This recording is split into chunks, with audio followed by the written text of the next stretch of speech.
had lived at Green Gables for 2 weeks when Mrs. Rachel Lynde finally came to visit. Anne had spent her time exploring, making friends with trees and flowers. When Mrs. Rachel arrived, Marilla talked with her first. Mrs. Rachel asked, "Why did you keep Anne? You've never raised a child." Marilla said, "Matthew liked her, and I do too. She's smart but has faults." Then Marilla called Anne inside. Mrs. Rachel looked at her and said, "Well, they didn't pick you for your looks. You're so skinny, freckled, and red-haired." Anne turned red with anger. "I hate you. How dare you say that?" "Anne!" Marilla scolded. "Go to your room now." Anne ran upstairs crying. Mrs.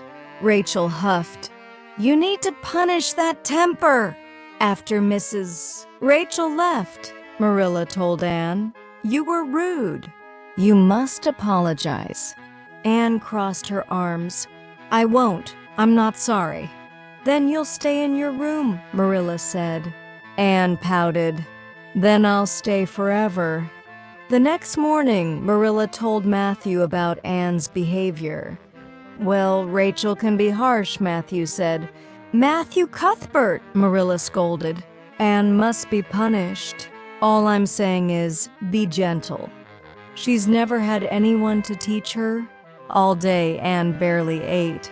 That evening, Matthew sneaked upstairs. "Anne," he whispered, "don't you think it's time to apologize?" Anne thought, "I guess I could do it for you, Matthew." Later, Anne called down, "Marilla, I'm ready to apologize." Marilla was surprised but said, "All right, we'll go after milking." At Mrs. Rachel's house, Anne ran up and said, "Oh, Mrs. Linda, I'm so sorry. Please forgive me." Mrs. Rachel was startled but smiled.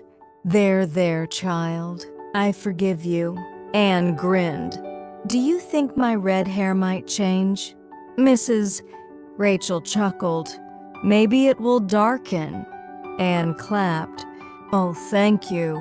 On the way home, Anne held Marilla's hand. "I love Green Gables." Marilla smiled.